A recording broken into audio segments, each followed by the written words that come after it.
shirts. Striped shirts, yeah. Okay, ready? So this is Jeff Mucci with RCR Wireless News. We're here at the Computer History Museum at the TC3 event with Sanjiv Parikh from SK Telecom. Sanjiv, thanks for joining us. Thanks so much, Jeff. So tell us a bit about the areas of focus for SK Telecom, investment focus, and maybe give us some examples of things you've invested in.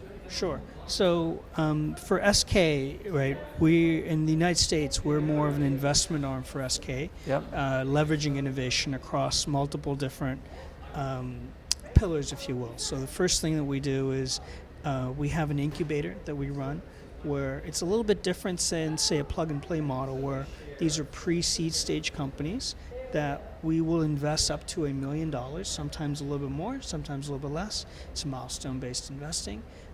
Convertible at the first round kind of thing, so very vanilla. But for that, we will give them, in our facilities here in Silicon Valley, we give them housing, the infrastructure, everything they need, plus the support, biz dev, everything else that goes around forming a company. And that's one pillar. And so there we look at a bunch of different things. The next stage from that is to look at sort of the venture capital aspect. So we also have $100 million that we put to work. It's $100 million of fresh dry powder right now. That's fun too. We've already invested a previous $100 million, but there we're looking at Series A, Series B type of investments. Traditionally, or typically investing with traditional VCs and the like. In some cases, we will lead. In other cases, we won't. Certainly, if there are portfolio companies that are growing, we won't be the lead.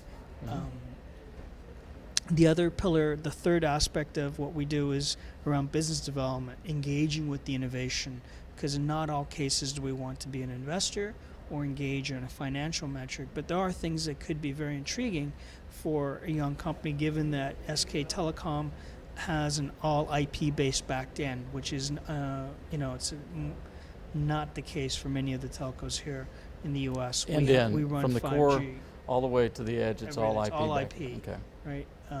And then we also run 5G networks today.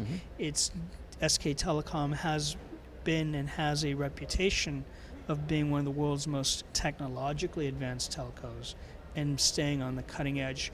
We tend to be much earlier adopters of new things than, say, perhaps other telcos might.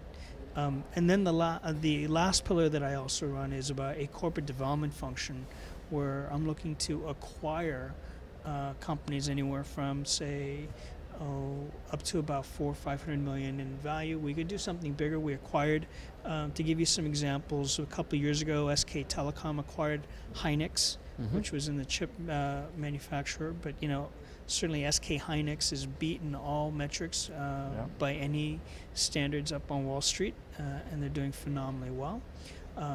Recently for SK Planet acquired Shopkick. So there's examples of those acquisitions. We've grown companies that are getting Series A funding. One of them was a company called Etopus. We have another one called Pavilion Data, which is disaggregating the rack and flash-based storage.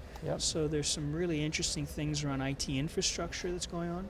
And so then the areas of focus for us don't necessarily have to be around the core telco network.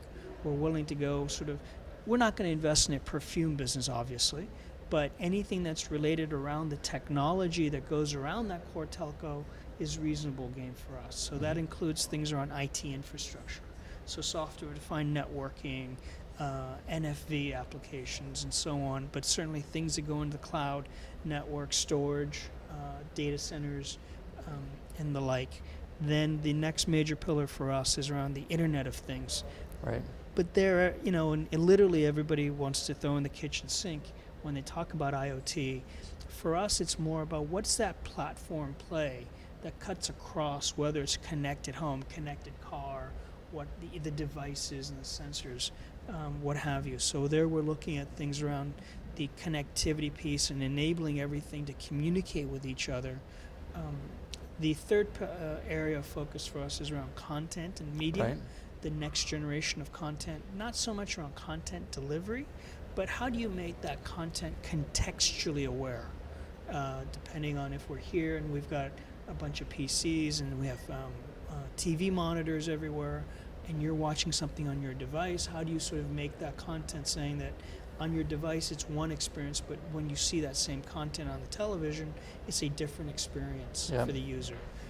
And then the last area is around our lifestyle business. We have over 40 million subscribers, and so how do we make your life a lot easier with respect to how you use your cell phone or your smartphone?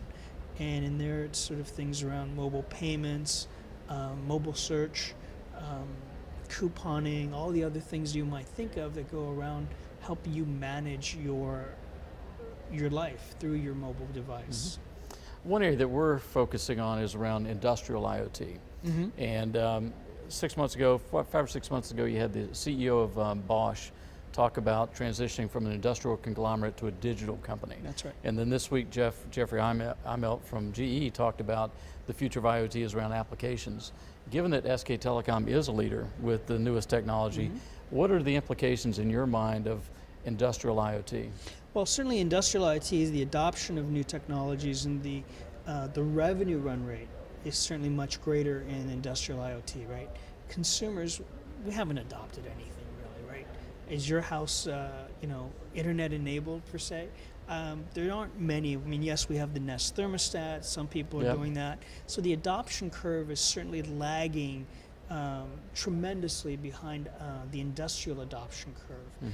And I would also argue that the use cases in the industrial market are much more limited and therefore manageable, whereas a use case in a consumer-oriented environment is going to by necessity have to be much broader. Right. And therefore you're going to have to encompass a lot more of the unknowns.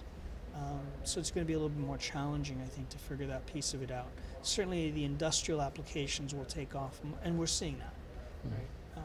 But the question really becomes is whether you're industrial or consumer-oriented, what cuts across all? What's that platform that you can really provide? And I don't know in IoT if we've all figured that out. To me, personally, I don't know if this is an SK Telecom view, just a personal point of view, that where IoT is today is kind of where the IT infrastructure market was 10, 15 years ago. Yeah.